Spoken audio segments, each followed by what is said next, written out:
Shalom, shalom, shalom. Puji Tuhan, Bapak, Ibu, dan saudara-saudari yang saya kasihi. Salam sehat dan selamat berjumpa kembali dalam program perenungan Firman Allah dalam mengisi dan mendampingi kehidupan kita sebagai umat Tuhan dalam saat teduh di tengah minggu. Mari kita berdoa. Bapa Surgawi, terima kasih untuk kesehatan, kekuatan, perlindungan, dan kebaikan Tuhan yang senantiasa menyertai di sepanjang perjalanan kehidupan kami. Terima kasih untuk kesempatan yang indah kami boleh kembali menghampirimu dalam menerima kebenaran firman-Mu yang akan terus memperbaharui setiap kehidupan kami. Terima kasih Roh Kudus, tolonglah kami sehingga pembacaan dan perenungan kami sungguh dapat kami pahami dan beri kami kekuatan untuk melakukan seluruh firman-Mu ini dalam nama Tuhan Yesus Kristus. Haleluya. Amin. Pembacaan kita pada hari ini, kita akan melanjut dari Efesus pasal yang ke-6. Efesus pasal yang ke-6 dalam ayat yang pertama dan ke-9. Ini bicara tentang ketaatan dan kasih. Taat dan kasih. Demikian firman Tuhan. Hai anak-anak, taatilah orang tuamu di dalam Tuhan, karena haruslah demikian. Hormatilah ayahmu dan ibumu. Ini adalah suatu perintah yang penting, seperti yang nyata dari janji ini, supaya kamu berbahagia dan panjang umur di bumi. Dan kamu, bapak-bapak, janganlah bangkitkan amarah di dalam hati anak-anakmu, tetapi didiklah mereka di dalam ajaran dan nasihat Tuhan. Hai hamba-hamba, taatilah Tuanmu yang di dunia dengan takut dan gentar dan dengan tulus hati, sama seperti kamu taat kepada Kristus. Jangan hanya di hadapan mereka saja untuk menyenangkan hati orang, tetapi sebagai hamba-hamba Kristus yang dengan segenap hati melakukan kehendak Allah, dan yang dengan rela menjalankan pelayanannya seperti orang-orang yang melayani Tuhan dan bukan manusia. Kamu tahu bahwa setiap orang, baik hamba maupun orang merdeka, kalau ia telah berbuat sesuatu yang baik, ia akan menerima balasannya dari Tuhan. Dan kamu, tuan-tuan, perbuatlah demikian juga terhadap mereka, dan jauhkanlah ancaman. Ingatlah bahwa Tuhan mereka dan Tuhan kamu ada di surga, dan ia tidak memandang muka. Bapak, Ibu, Saudara, ya, perhatikan baik, ada satu hal yang saya tangkap di ayat yang pertama. Hai anak-anak, taatilah orang tuamu di dalam Tuhan. Ya. Artinya seluruh kehidupan di dalam membangun relasi, ya, sampai kepada ketundukan, itu hanya bisa terjadi di dalam Tuhan. Jadi kalau orang tua yang tidak di dalam Tuhan, ya tentu nggak mungkinlah kita bisa membawa, ya, dan membimbing anak-anak kita untuk ada di dalam Tuhan. Ya. Dan istilah di dalam Tuhan ini penting karena, ya, Kolose 3 ayat 20. Ya, di sana dikatakan segala sesuatu yang kita kerjakan untuk Tuhan. Ya. Jadi kalau kita memiliki ketaatan seperti Kristus, yang dimana sebentar lagi pada tanggal 7 April ya, kita akan memasuki hari yang penting dalam sejarah penebusan dosa manusia, yaitu Jumat Agung, yang akan terus dirangkaikan sampai kepada Paskah. Ya, jadi Paskah itu bukan cuma kebangkitan, tapi Paskah itu juga meliputi kematian. Ya. Jadi Bapak Ibu, kenapa segala hal harus kita kerjakan di dalam Tuhan? Ya, karena Tuhanlah yang tahu. Tuhan itu maha hadir. Tuhan itu maha kuasa. Tuhan itu maha mengetahui. Jadi kalau kita enggak sungguh-sungguh hidup di dalam Tuhan, ya tentu kita tidak pernah akan menikmatilah, ya, betapa atau seberapa besar kekuasaan dan pemerintahan Allah itu hadir untuk mengendalikan hidup kita. Baik pribadi, keluarga, terlebih juga ya dalam pekerjaan dan pelayanan kita. Jadi sejauh mana hidup kita itu mencerminkan kehadiran Allah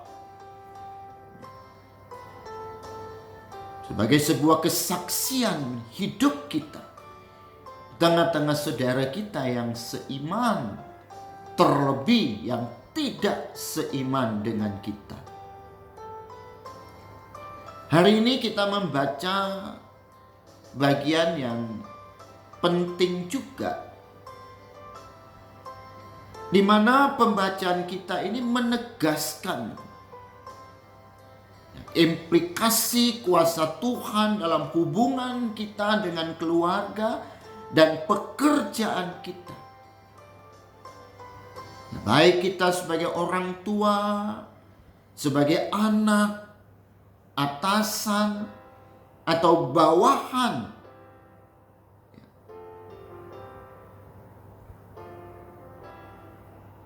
Semua ada dalam pantauan dan kendali Tuhan yang maha hadir dan maha mengetahui itu. Sebagai anak diperintahkan untuk menaati orang tua dalam Tuhan. Dan sebagai bapa mewakili status sebagai orang tua, juga diperintahkan untuk mendidik anak-anak dalam ajaran dan nasihat Tuhan. Jadi sekali lagi Bapak Ibu, ya, mohon maaf, jangan ketika anak kita nggak belajar matematika, fisika, biologi, kita resah, kita gelisah. Tapi ketika anak kita tidak belajar Alkitab, tidak baca Alkitab, kita tenang dan tentram.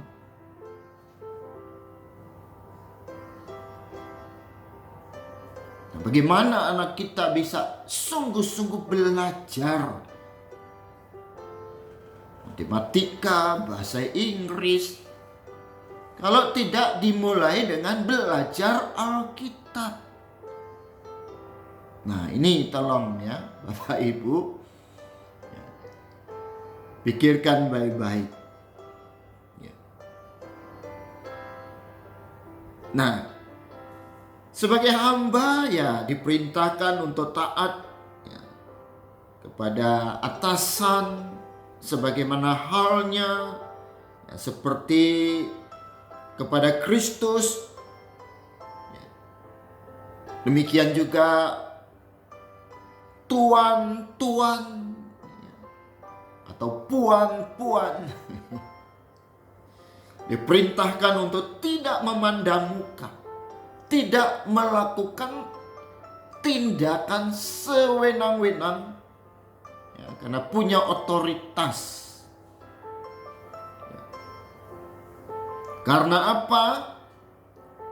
Karena Yesus Kristus adalah Tuhan atas keluarga. Dia adalah Tuhan atas jabatan yang kita miliki. Ya, Tuhan itu juga bisa berarti pemilik. Ya, dia adalah Tuhan kita di atas segala Tuhan.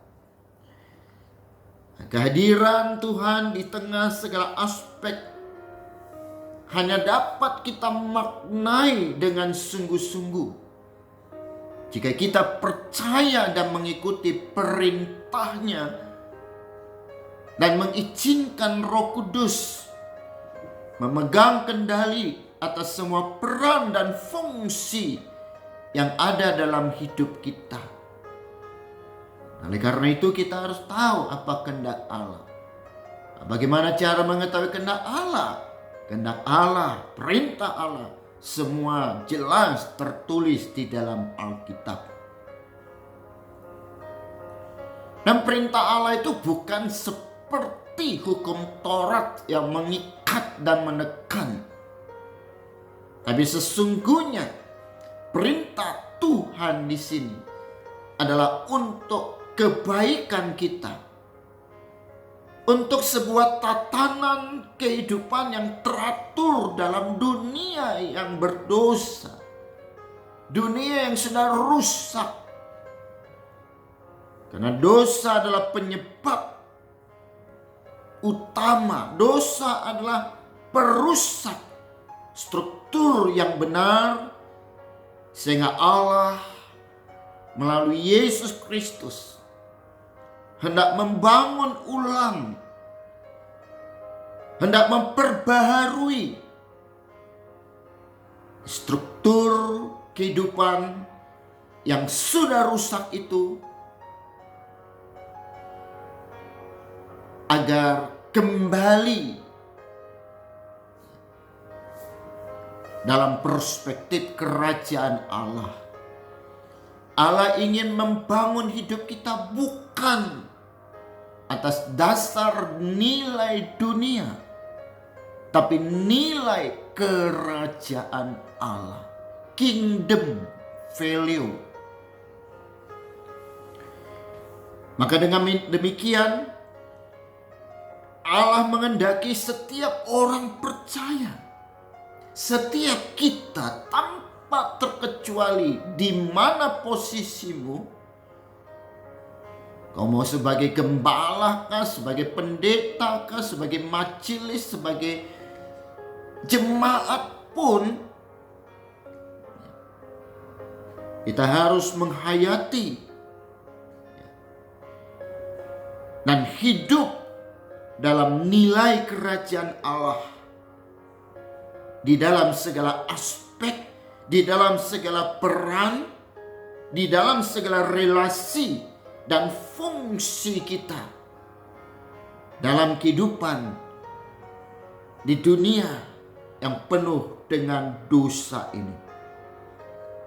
Inilah kerajaan Allah yang hadir dalam dunia, yaitu melalui ketaatan kita kepada firman Allah yang hidup untuk merealisasikan doa yang diajarkan oleh Yesus kepada kita. Datanglah kerajaanmu, jadilah kehendakmu di bumi seperti di surga. Jadi tugas kita orang Kristen bukan bawa orang ke surga, tapi tugas kita adalah bagaimana menghadirkan surga ada di bumi sampai suatu hari kelak yang ditentukan dan menjadi misterinya Tuhan. Kita boleh ada bersama dengan Tuhan Yesus dalam surga. Allah tentu menuntut ketaatan kita dalam segala aspek. Dan bagaimana wujud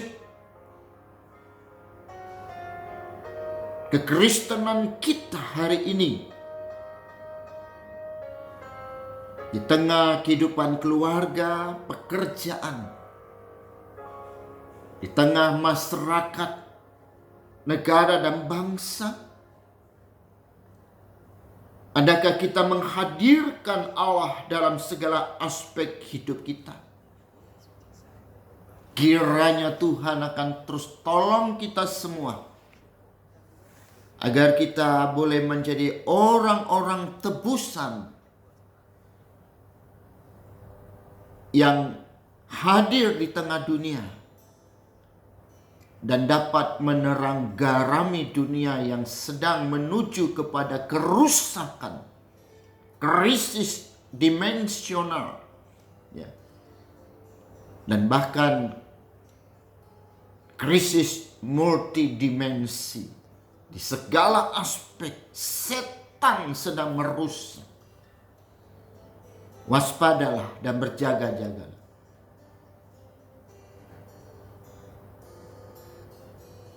Tuhan sangat serius dengan hidup kita. Oleh karena itu dia rela mati, tersalib di bukit Golgota. Mari kita mematikan dosa dalam hidup kita, sehingga kita boleh mengalami hidup baru di dalam Yesus. Dan hidup di dalam Yesus. Yesus berkata, apabila firman-Ku ada di dalam kamu dan kamu ada di dalam aku, barulah kita boleh berdoa, memohon.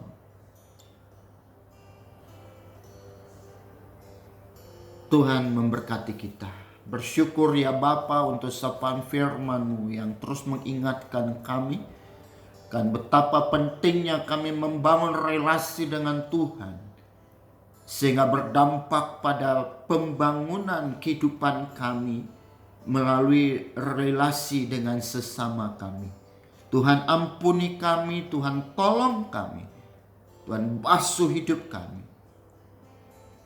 Bila mana selama ini kami kurang membangun relasi dengan Tuhan dan sesama,